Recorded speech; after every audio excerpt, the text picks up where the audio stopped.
الله أكبر.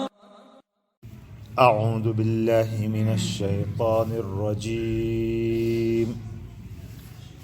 بسم الله الرحمن الرحيم.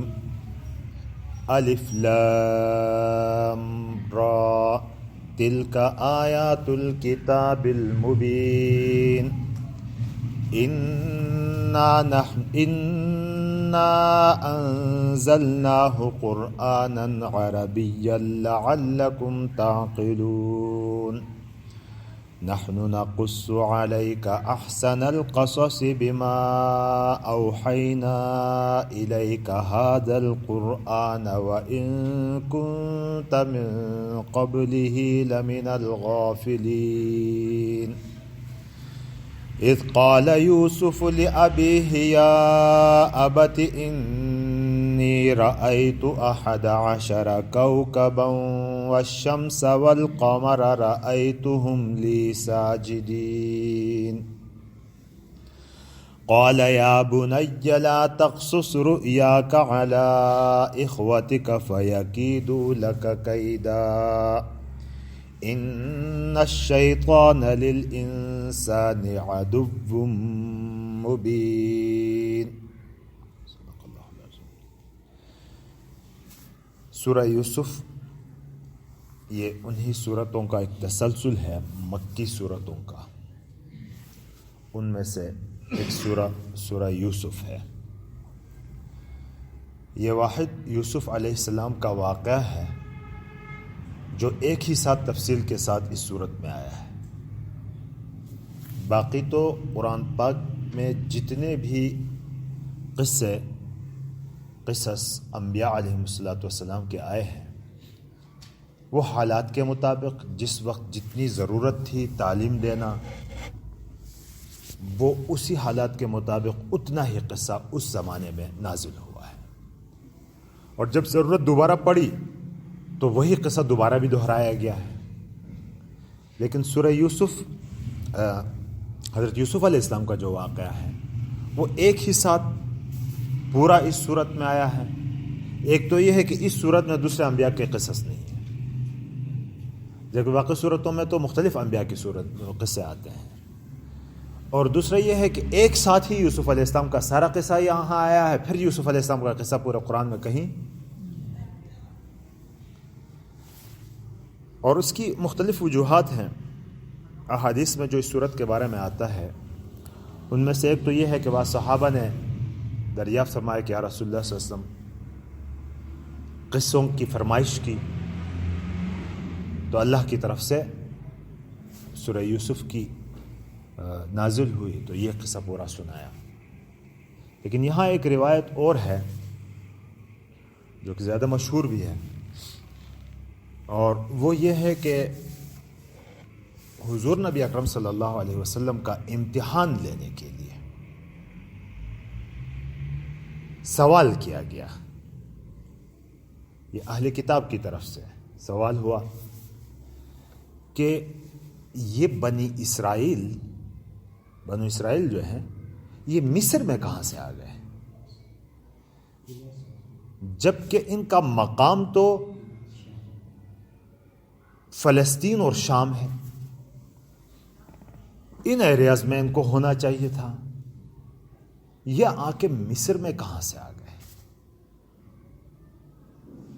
حضرت ابراہیم علیہ السلام نے ہجرت کر کے وہاں فلسطین میں آباد ہو گئے تھے، اور پھر وہاں ان کی اولاد میں حضرت یعقوب علیہ السلام کا ہی لقب اسرائیل ہے، جو عبرانی لفظ ہے اور اس کا معنی ہے اللہ کا بندہ، جس کو ہم عام طور پر عبداللہ کہتے ہیں. وہ ہے تو یہ یعقوب علیہ السلام یہاں تھے تو یہاں سے مصر کیسے آ گئے، تو یہ ایک سوال تھا. تو یہ قرآن پاک کے معجزات، نبی پاک صلی اللہ علیہ وسلم کے معجزات میں سے ہے کہ حضور نبی اکرم صلی اللہ علیہ وسلم کا اعجاز اللہ نے دکھایا دنیا کو کہ محض امی کہ جس نے کچھ ایک لفظ بھی کسی سے پڑھا نہیں، اور یہود علماء کے ساتھ ملاقاتیں بھی نہیں تھی کہ ان سے پڑھ کے آتے، تو اس طرح کا سوال کرنا اور پھر ہو بہو بالکل واقعہ فصیح و بلیغ انداز میں ان کے سامنے آنا، یہ علامت تھی اس بات کی کہ یہ کتاب کوئی نبی اپنی طرف سے نہیں بنا رہا، یہ کوئی ہے جو نازل کر رہا ہے اس کے اوپر، اللہ کی طرف سے نازل شدہ ہے۔ تو نبی پاک صلی اللہ علیہ وسلم نے یہ پورا، اسی لیے یہ واقعہ پورا کا پورا اس میں آ گیا ہے کہ یوسف علیہ السلام کا پورا واقعہ پڑھیں گے ہم ابھی اس کو، کہ حضور جب فلسطین سے جب گئے، یوسف علیہ السلام کو لے جایا گیا، کنویں میں پھینکا گیا، اور وہاں سے ہوتے ہوتے مصر پہنچ گیا، عزیز مصر کی کے ہاتھوں رہا، ان کے ہاں کافی عرصے تک بیچا گیا، تو قصہ پورا آئے گا انشاءاللہ اس میں۔ تو وہاں رہا، وہاں سے پھر جیل چلا گیا، اور جیل سے پھر بادشاہ بن گیا، اور پھر یوں اپنے بھائیوں کو اور ماں باپ کو لے کر مصر منتقل ہو گئے۔ تو یہ ہے اس کا اصل واقعہ جو ان کو بتایا گیا۔ اور حضرت یوسف علیہ السلام کے والد کا نام تو حضرت یعقوب علیہ السلام، پورا واقعہ آتا ہے اس میں، اور والدہ ان کا انتقال ہو گیا تھا، اور پھر ان کی خالہ سے نکاح ہو گیا یعقوب علیہ السلام کا۔ تو حضرت یعقوب علیہ السلام کے پھر دو بیٹے یوسف اور بنیامین، یہ تو سکے بھائی تھے، باقی جتنے بھائی تھے وہ ان کے سوتیلے بھائی تھے۔ تو یہی واقعہ کا مختصراً تھا، باقی جتنی باتیں ساتھ آتی رہیں گی وہ پڑھتے رہیں گے انشاءاللہ تعالی۔ الف لام را کے بارے میں تو پہلے ہی ہم پڑھ چکے ہیں سورہ یونس کے ابتدا میں اور سورہ ہود کے ابتدا میں، کہ اللہ ہی اس کے معنی بہتر جانتے ہیں۔ تلک آیات الکتاب المبین، یہ آیتیں ہیں واضح کرنے والی کتاب کی۔ تل کا آپ نے پڑھا کہ یہ اس میں اشارہ بعید کے لیے ہے، لیکن یہاں تو آیتیں قریب ہیں، بعید کا استعمال کیا گیا یہاں اس میں اشارہ۔ تو اس کی وجہ یہ ہے کہ عظمت شان جب بیان کرنی ہو، کسی چیز کی عظمت بیان کرنی ہو، تو اس وقت وہاں تلکا کا لفظ اس کے لیے استعمال ہوتا ہے، لیکن اردو میں چونکہ ایسا نہیں ہے، اس لیے ہم ترجمہ اس کا یہ سے ہی کرتے ہیں، قریب سے ہی کرتے ہیں۔ یہ آیتیں ہیں اس کتاب کی جو کہ واضح کرنے والی ہے، کس چیز کو؟ کہ جو احکام کو واضح کرتی ہے، قصص کو واضح کرتی ہے، امثال کو واضح کرتی ہے، ساری چیزوں کو واضح کر کے بیان کرنے والی کتاب ہے اللہ کی۔ تو اس کتاب کی آیتیں ہیں یہ۔ انا انزلناہ، بے شک ہم نے اس کو نازل کیا ہے۔ ہاں، نزل ینزل، ضرب یضرب سے کے معنی اترنے کے آتے ہیں۔ نزل عن البعیر، اونٹ سے نیچے اتر گیا، اترنے کے معنی میں ہوتا ہے۔ لیکن اس کو اگر ہم مزید فی کے ابواب میں لے جائیں، انزل ینزل انزالا یا نزل ینزل تنزیلا، اسی کو باب تفعیل میں یا باب افعال میں لے جائیں تو اس کے معنی اتارنے کے آتے ہیں۔ پھر اترنے کے نہیں، اتارنے کے، یہ فعل لازم سے متعدی بن جاتا ہے۔ اور پھر انزال اور تنزیل میں تھوڑا سا فرق ہے، قرآن پاک میں مختلف جگہ یہ استعمال ہوتا ہے۔ تنزیل کے معنی تھوڑا تھوڑا کر کے اتارنا، مرتم بعد مرہ، ایک کو اتارنے کے بعد پھر دوسرا اتارنا، اس کے لیے لفظ استعمال ہوتا ہے تنزیل، باب تفعیل سے ہے۔ انزال دونوں کو شامل ہے، یک بارگی اتارنا ایک ساتھ اور تھوڑا تھوڑا اتارنا، ان دونوں معنوں میں یہ انزال کا لفظ استعمال ہوتا ہے۔ انا انزلناہ، بے شک ہم نے اس کو اتارا ہے، قرآناً، قرآن، عربیاً، عربی زبان میں۔ لعلکم، یہ عربی زبان میں اتارنے کا یہاں ذکر اس لیے کیا گیا ہے کہ عربی اس زمانے میں بھی اور آج بھی اپنی فصحت اور بلاغت میں تمام زبانوں سے ممتاز ہے، کہ اس میں جتنی باریکیاں ہیں کسی زبان میں نہیں پائی جاتی۔ جو اس کو پڑھتا ہے ان کو پتہ چلتا ہے اس کا۔ اب آپ لوگ پڑھ رہے ہیں نا علم النحو والصرف میں، تو یہ ابتدائی کتابیں آپ پڑھ رہے ہیں، آپ کو کیسا لگ رہا ہے؟ اور جب اس کی تحقیقی کتابیں پڑھیں گے، بڑی بڑی کتابیں پڑھیں گے جو مدارس میں پڑھائی جاتی ہے، شرح جامی سے لے کر اوپر، پھر لغات کی کتابیں، پھر صرف کی کتابیں، پھر ان کو پڑھیں گے تو آپ کو کھلتی چلی جائے گی یہ کہ ایک ایک لفظ کے ہزاروں معنی، ہزاروں ہزاروں الفاظ کے لیے ایک لفظ. اس قسم کی چیزیں باقی زمانوں میں یہ نہیں ہوتی. تو قرآن عربی میں نازل کیا گیا لعلکم تعقلون، تاکہ تم سمجھ سکو. اور پھر یہاں عربی میں ذکر کرنے کا ایک مقصد یہ بھی تھا کہ حضور نبی اکرم صلی اللہ علیہ وسلم عربی، اور پہلے مخاطب بھی عرب تھے، تو اس لیے ان سے کہا گیا کہ تم اس کو سمجھ بھی سکو کہ اس میں کیا ہے.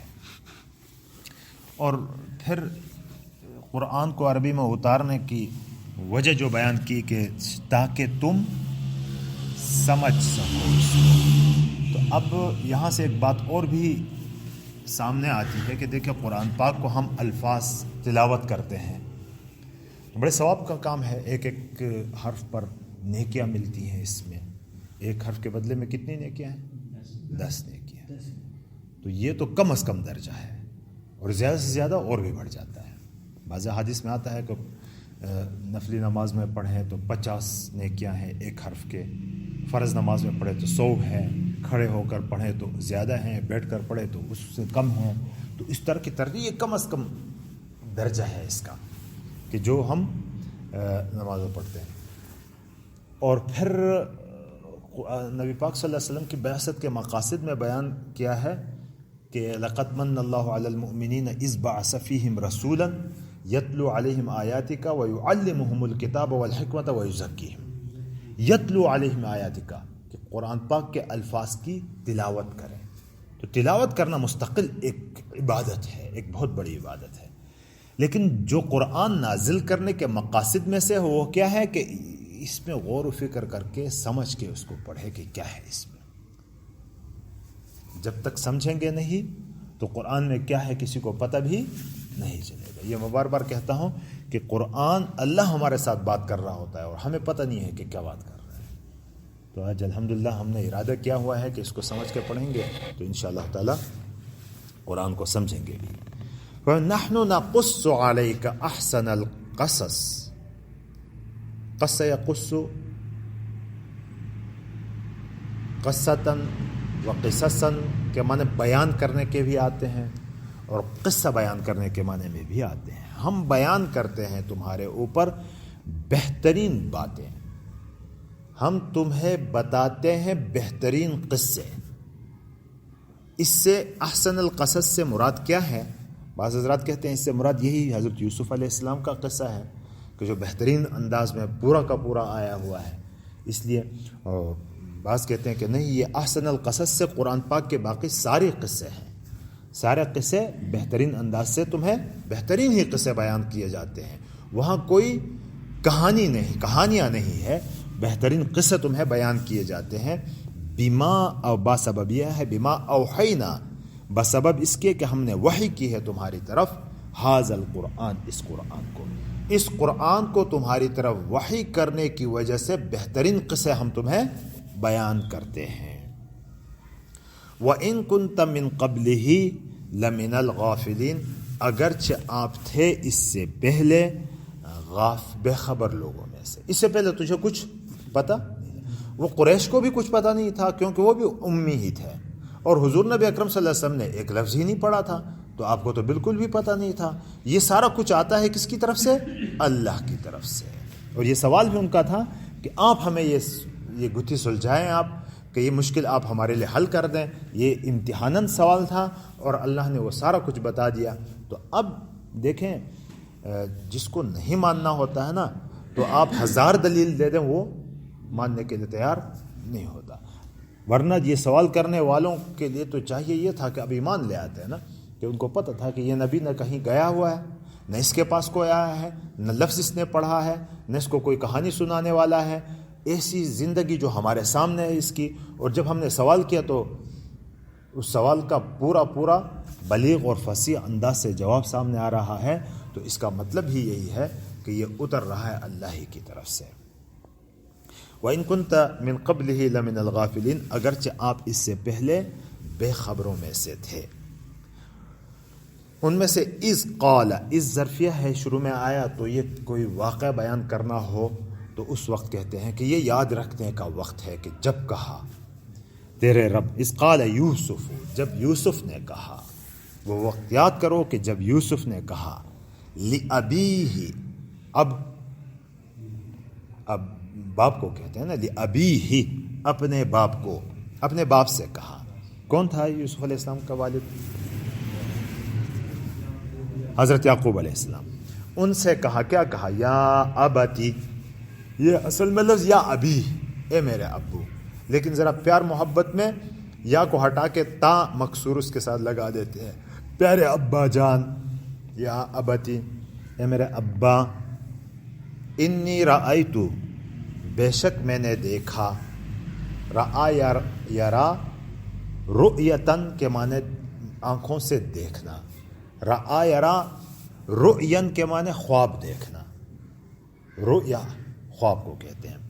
انی رأیتو، کہ میں نے خواب دیکھا ہے، خواب میں دیکھا کیا چیز؟ 11، 11، 11 یہ مبنی ہے نا، پڑھا مرکب بنائی ہے، 11، 11 کوکبن کیا ہے پھر اس کی؟ ہاں نہیں، ترکیب میں کیا ہے؟ تمیز ہے، نہیں پڑھا؟ اچھا، احد معدود ہے نا اس کا، 11 کوکبن، 11 ستارے میں نے دیکھے، والشمس والقمر، سورج اور چاند کو بھی دیکھا، رأیتہم لی ساجدین، میں نے ان کو دیکھا ہے اپنے لیے سجدہ کرتے ہوئے، اپنے لیے سجدہ کرتے ہوئے۔ رأیتہم، اصل میں پہلے جمع رأیتہا آنا چاہیے تھا، یہ ہم ضمیر جیسا ذوی العقول کے لیے بات ہوتی ہے، اس انداز سے بات کی گئی ہے کہ میں نے ان کو دیکھا، جیسے آدمیوں کو دیکھا ہو، تو چونکہ ان کی حرکات انسانوں کی طرح تھے اس لیے ہم ضمیر یہاں لائے، میں نے ان کو دیکھا اپنے لیے سجدہ کرتے ہوئے، کہ یہ چاند تارے اور 11 ستارے یہ کیا کرتے ہیں؟ میرے سامنے سجدہ ریز ہیں، خواب میں نے ان کو دیکھا۔ تو خواب پر حضرت یوسف علیہ السلام کے قصے کی ابتدا ہوتی ہے۔ تو خواب تو سبھی جانتے ہیں کہ آدمی جب سو جاتا ہے تو ظاہری اعمال سے فارغ ہو جاتا ہے، پھر اس کے تخیلات میں مختلف قسم کی چیزیں مرئی شکل میں اس کے سامنے نظر آتی ہیں، تو وہ مختلف قسم کی ہوتی ہیں، جس کو ہم خواب کہتے ہیں آج کل، خوشب۔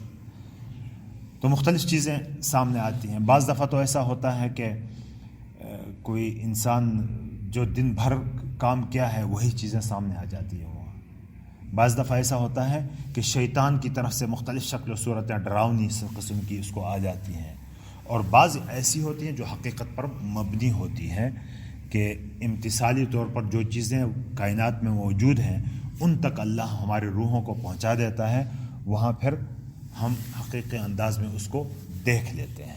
اس لیے کہتے ہیں کہ خواب ہر خواب سچا بھی نہیں ہوتا، خواب ہر خواب جھوٹا بھی نہیں ہوتا۔ یہ نبوت کے کا 40واں حصہ بھی اس کو قرار دیا گیا ہے، اس کی کئی وجوہات ہیں۔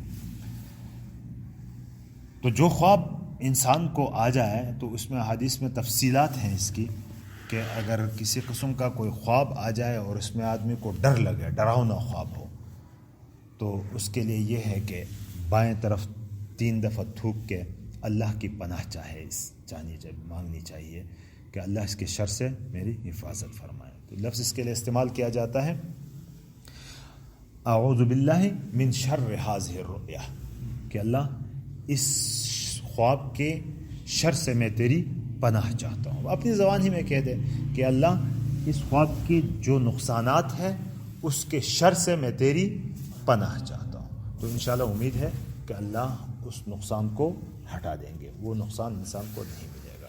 اور پھر بعض خواب ایسے ہوتے ہیں کہ جو سچے بھی ہوتے ہیں لیکن ہو بہو نہیں نظر آتے ہیں، ان کو سمجھنا پڑتا ہے، اور ہر ایک سمجھتا بھی نہیں اس کو کہ اس کی تعبیر کیا ہے، کہ اصل اس کی کیا ہونی چاہیے۔ تو اس لیے کہتے ہیں کہ خواب جب آ جائیں تو بعض حدیث میں آتا ہے کہ اس کا اثر رکا ہوا ہوتا ہے جب تک اس کی تعبیر نہیں آتی۔ تو اب آپ کسی کے سامنے بتا دیں گے تو تعبیر اچھی بتانے والا ہو، اچھی تعبیر بتا دی گئی تو اچھا ہی نتیجہ آئے گا اس کا، اگر بری تعبیر بتا دی گئی تو برا نتیجہ آنے کا خطرہ ہوتا ہے. اس لیے ہر ایک کے سامنے خواب بیان نہیں کرنا چاہیے. جو سمجھدار قسم کے لوگ ہیں ان کے سامنے خواب کی بات بتا دیا جائے. بہت سارے لوگوں کو ایسا دیکھا گیا ہے کہ جب خواب ان کے سامنے ذکر کیا جاتا ہے تو ایک بندہ آ کے کہے کہ بہت اچھا خواب ہے، کہتا ہے یار اس میں کون سی اچھائی کی بات ہے، یہ تو بڑی تباہی کی بات ہے. تو اس طرح کی باتیں کر دیتے ہیں. اس لیے ہر ایک کے سامنے اپنا خواب بیان بھی نہیں کرنا چاہیے. تو یہاں یوسف علیہ السلام نے خواب دیکھا کہ کیا خواب دیکھا؟ 11 ستارے اور سورج اور چاند اس کے سامنے سجدہ ریز ہیں، سجدہ کر رہے ہیں. تو ابو سے، اپنے ابا سے، اور ابو بھی ایسے ہمارے طرح کا کوئی نہیں تھا، وہ اللہ کا نبی تھا، یعقوب علیہ السلام تھا. تو فوراً سمجھ گئے، وہ تو اللہ نے جو علم دیا ہے اس کے مطابق وہ سمجھ گئے کہ یہ تو کوئی معمولی خواب نہیں ہے، یہ کوئی ایسی ویسی بات نہیں ہے. اس لیے فرما کہ یا بنیا، وہ میرا بیٹا. یہ بنیا ابن ان کی تصغیر ہے. جیسے ہم اپنے بچوں کو پیار سے بلاتے ہیں، چھوٹے بچے کو ارے مننے، چھوٹو ادھر آؤ، پیار محبت سے. یا بنیا، وہ میرے چھوٹے بچے، وہ میرے بیٹے. لا تقصص رؤیاک، اپنا خواب بیان مت کرو. لا تقصص رؤیاک، اپنا خواب بیان نہ کرو. علی اخوتک، اپنے بھائیوں پر، یا اپنے بھائیوں کو اپنا خواب مت بتاؤ. کیوں؟ ایک تو انسانی کمزوری ہے کہ دوسروں کی اچھی چیز جب وہ دیکھ لیتا ہے تو اس کے اندر حسد کا جذبہ پیدا ہونے کا خطرہ ہوتا ہے. کیوں؟ اس لیے کہ شیطان ساتھ رہتا ہے. ان الشیطان یجری فی الانسان مجری الدم، جیسے رگوں میں خون دوڑ رہا ہے ایسے ہی انسان کے اندر شیطان دوڑ رہا ہوتا ہے. تو ہر وقت وہ تو طاق میں بیٹھا ہوا ہے، تو حسد بغض ڈالنے کی کوشش کرے گا تو حسد پیدا ہوگا. اور پھر یہ ہے کہ وہ تمہارے سوتیلے بھائی ہیں، تو بھائیوں میں اس قسم کی باتیں جب دیکھتے ہیں تو شیطانی عمل کا خطرہ ہوتا ہے، شیطانی عمل کا خطرہ ہوتا ہے. اس لیے اپنی یہ کوئی معمولی خواب نہیں، بتایا بھی نہیں یوسف علیہ السلام کو، تعبیر بھی اس وقت نہیں بتائی کہ اس سے ہونا کیا ہے، لیکن اتنا بتا دیا کہ بچہ تھا نا ابھی یوسف علیہ السلام کو، تو بہت چھوٹا بچہ تھا اور بچپن میں یہ خواب دیکھا تھا، تو اپنا خواب اپنے والد سے کھل کے بیان کر رہا ہے. تو کہا کہ اپنے بھائیوں کو یہ مت بتاؤ. کیوں؟ فَيَكِيدُوا لَكَ كَيْدًا. کیدن کے آدھا یکیدو کیدن کے معنی ہوتا ہے تدبیر کرنا، چال چلنا.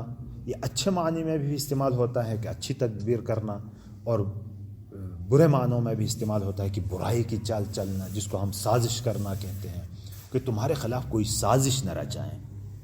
فَيَكِيدُوا لَكَ کیدا، وہ کیدن مفعول مطلق ہے کہ تمہارے لیے کوئی چال نہ چلیں، یہ پھر کوئی تمہارے خلاف تدبیریں نہ کرنے لگے. کیوں؟ کہ ان الشیطان للانسان عدو مبین، بے شک شیطان انسان کے لیے کھلا دشمن ہے. عدو دشمن، مبین کھلا دشمن ہے. تو یہاں نسبت کی کہ یہ بیٹے تو میرے ہی ہیں، گھر میں میرے ہی پلے ہیں، لیکن انسان ہے. تو اور انسان کو ورغلانے کے لیے شیطان ہر وقت طاق میں ہوتا ہے، گھاٹ میں ہوتا ہے، ہر وقت کوشش میں لگا ہوتا ہے کہ کسی طرح اس کو اپنے راستے سے میں ہٹا دوں. تو فرمایا کہ ایسا نہ ہو کہ شیطان چال چلے اور یہ اس چال میں پھنس کے تمہارے خلاف کوئی سازش کر جائیں. اور چنانچہ ہوا بھی اسی طرح، لیکن وہ خواب کی بنیاد پر تو نہیں ہوا، لیکن کسی دوسری بنیاد پر چالیں چلی یوسف علیہ السلام کی. تو یوسف علیہ السلام کے اس واقعے میں بڑی ہی حکمت کی باتیں ہیں. انشاءاللہ جیسے جیسے آیتوں کے ساتھ وہ آتی رہیں گی ہم پڑھتے رہیں گے، کہ جس کا خلاصہ جو میری سمجھ میں آتا ہے وہ یہ ہے کہ کوئی آپ کا برا چاہے تو اسے گھبرانے کی بات نہیں ہے. ہوتا وہی ہے جو اللہ کرتا ہے، ہوتا وہی ہے جو اللہ کرتا ہے. یہاں 10 بھائی اس کو لے جا کے کنویں میں ڈال کے مارنا چاہتے ہیں، لیکن ہوتا کیا ہے؟ اللہ اس کو بادشاہ بنا دیتے ہیں، اللہ اس کو بادشاہ بنا دیتے ہیں. تو اس لیے ایسی گھبرانے کی اس میں بات نہیں. کوئی تمہارے خلاف ہمارے خلاف کوئی چالیں چلتا ہے اور آپ حق پر ہو. بات یہ بھی ہے کہ آپ حق پر بھی ہیں اور کوئی آپ کے خلاف چالیں چلتا ہے تو ان کی چالوں سے کچھ نہیں ہوتا. ہوتا وہی ہے جو اللہ چاہتا ہے. ٹھیک. بس. اور اس آیت سے یہ بھی معلوم ہوتا ہے کہ یعقوب علیہ السلام کے یہ دوسرے بچے جو تھے، بیٹے جو تھے، یہ نبی نہیں تھے. یہ نبی نہیں تھے. اگر نبی ہوتے تو نہ اتنا خوف یعقوب علیہ السلام کا وہ آتا کہ کہیں چال نہ چلے، اور نہ یہ چالیں چلتے. نبی تو ایسا کبھی نہیں کرتا.